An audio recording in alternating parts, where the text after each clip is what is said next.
वहीं भदोही में पूर्व पीएम अटल बिहारी वाजपेयी की प्रतिमा के अनावरण के मौके पर डिप्टी सीएम ब्रजेश पाठक के साथ सपा के विधायक जाहिद बेग ने मंच साझा किया, जिससे सियासी गलियारे में हलचल मच गई है। सपा विधायक जाहिद बेग ने अटल जी को सभी को जोड़ने वाला नेता बताया। साथ ही आपको बता दें कि भदोही विधानसभा के सुरियावा थाना क्षेत्र में बाईपास चौराहे पर पूर्व पीएम स्वर्गीय अटल बिहारी वाजपेयी की प्रतिमा का डिप्टी सीएम ब्रजेश पाठक ने अनावरण किया और इस दौरान सपा के भदोही शहर से विधानसभा से विधायक जाहिद बेग भी मौजूद रहे।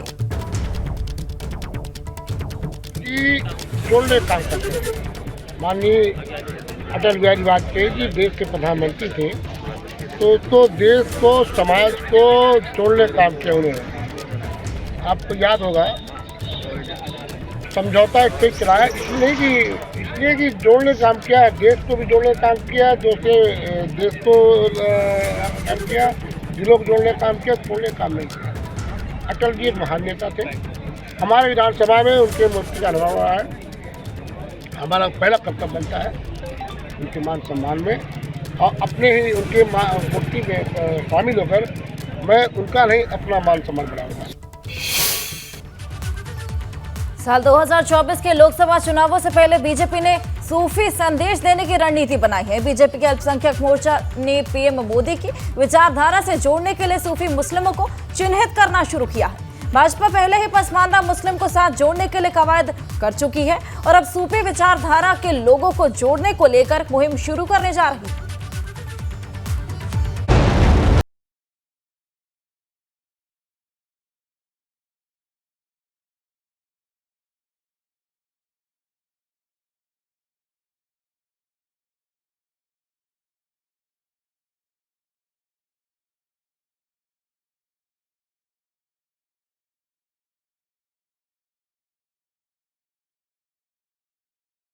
विपक्ष के बदले सुर।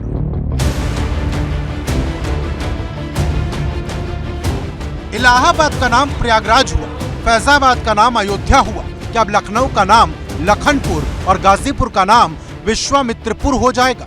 ये सवाल इसलिए खड़ा हुआ कि शहरों के नामकरण को लेकर उत्तर प्रदेश का सियासी पारा फिर एक बार 7वें आसमान पर पहुंच गया है, क्योंकि पहले भाजपा नेता संगम लाल गुप्ता ने लखनऊ का नाम बदलकर भगवान राम के भाई लक्ष्मण के नाम पर करने को लेकर पीएम मोदी से लेकर गृह मंत्री अमित शाह और सीएम योगी को चिट्ठी लिखी, तो ओम प्रकाश राजभर ने भी गाजीपुर का नाम बदलकर भगवान राम के गुरु विश्वामित्र के नाम पर करने की मांग कर दी है। हमारी प्रदेश की जनता सनातन धर्म को मानने वाली है। देश की जनता अगर अयोध्या में इतना भव्य राम मंदिर प्रभु श्री राम का बन रहा है, तो लखनऊ का भी नाम चेंज करके लखनपुर करना चाहिए। यह माननीय मुख्यमंत्री जी से और माननीय प्रधानमंत्री जी से मांग करूंगा। माननीय ओम प्रकाश राजभर जी ने गाजीपुर का नाम बदल करके विश्वामित्र नगर करने की बात किया है और बहराइच का नाम महाराजा सुहेलदेव राजभर करने का काम किया। पहले भी हमने चिट्ठी लिखा है जिसमें महाराजा सुहेलदेव राजभर के जो किले थे, जो उनके झील थे, उसको सुंदरीकरण करने के लिए पत्र लिखा। बड़ी बात यह है कि भाजपा भी ओम प्रकाश राजभर की इस मांग से सहमत नजर आ रही। देखिए, लखनऊ के बारे में ये सर्वविदित है कि पहले वो लक्ष्मण नगरी ही थी। अब जैसा जैसा स्थितियां हैं उस अनुसार हम लोग आगे बढ़ रहे हैं। नहीं, बिल्कुल ओम प्रकाश जी को बड़ा साधुवाद कि उन्होंने कम से कम इस बात को सोचा। वो गाजीपुर का नाम गाजीपुर क्यों है, राजा सुहेलदेव के नाम से क्यों नहीं जोड़ा गया उसका नाम? तो निश्चित रूप से ये जो भी हमारी गुलामी के जो भी ये प्रतीक हैं और जिनके कारण से हम आज भी हमारी मानसिकता में कहीं ना कहीं असर आता है, ऐसे प्रतीकों को अब समाप्त करने का समय आ गया है। नहीं, देखिए, जो नाम होते हैं वो हमें अपने इतिहास से जोड़ते हैं और इसीलिए बहुत स्थानों का नाम बदल जाना बहुत आवश्यक भी था। अब इलाहाबाद का नाम बदला गया। प्रयाग जो है हमारी परंपरा का एक शाश्वत एक प्रतीक है और या अयोध्या फैजाबाद का बदला गया। अब शहर का नाम बदलने की मांग पर राजनीति इतनी गर्म हो गई कि समाजवादी पार्टी से लेकर कांग्रेस तक ने ये कहते हुए मोर्चा खोल दिया कि जिसके पास कोई काम नहीं होता वो सिर्फ नाम बदलने का काम करता है। कि न गाजीपुर नया है, न ओम प्रकाश राजभर नए हैं, न विश्वामित्र जी नए हैं, न अब्दुल हमीद नए हैं, वो भी गाजीपुर के थे। तो प्रश्न ये है कि आप किस समय किस लिए कोई मांग उठा रहे हैं? अचानक कोई नींद से जाग के कुछ कहने लगता है तो ऐसा लगता है कि वो रोज़मर्रा के जो सरकार के काम हैं उनसे ध्यान हटाना चाहते हैं, वरना किसी बात का किसी समय किसी पल सवाल उठने का कोई तर्क होना चाहिए। कभी आप जिले का नाम बदल रहे हैं, कभी सड़क का नाम बदल रहे हैं, कभी पार्क का नाम बदल रहे हैं, तो क्या जनता ने आपको सिर्फ इसलिए बहुमत दिया कि आप नाम बदलते रहें? अरे कोई काम करके उसका भी तो नाम दे दीजिए। सो भारतीय जनता पार्टी से नहीं होता है। पिछले 5 साल में गिनाने के लिए उन सांसदों के पास कुछ है नहीं। 4 साल में अब जनता के बीच में जाना है, 2024 में चुनाव होने हैं फिर से।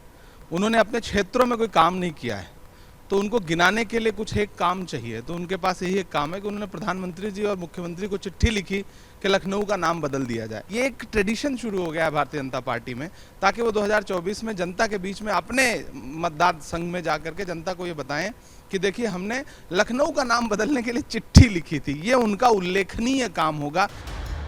हालांकि ये पहली बार नहीं है जब नाम बदलने की मांग उठी, और ये मांग सिर्फ भाजपा या सिर्फ सुभाषपा की तरफ से ही नहीं की गई, क्योंकि हाल ही में अखिलेश यादव के चचेरे भाई और इटावा के जिला पंचायत अध्यक्ष अभिषेक यादव ने इटावा का नाम बदलकर मुलायम सिंह यादव के नाम पर रखने की भी मांग की थी।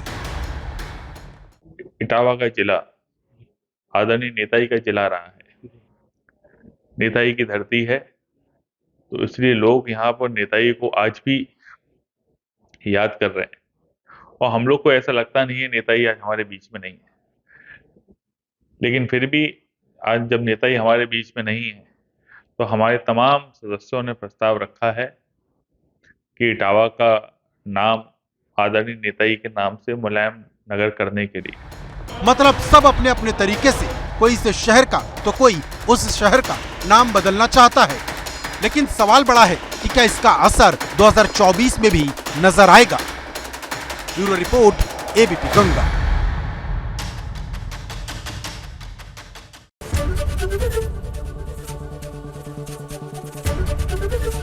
एबीपी गंगा, खबर आपकी, जुबान आपकी।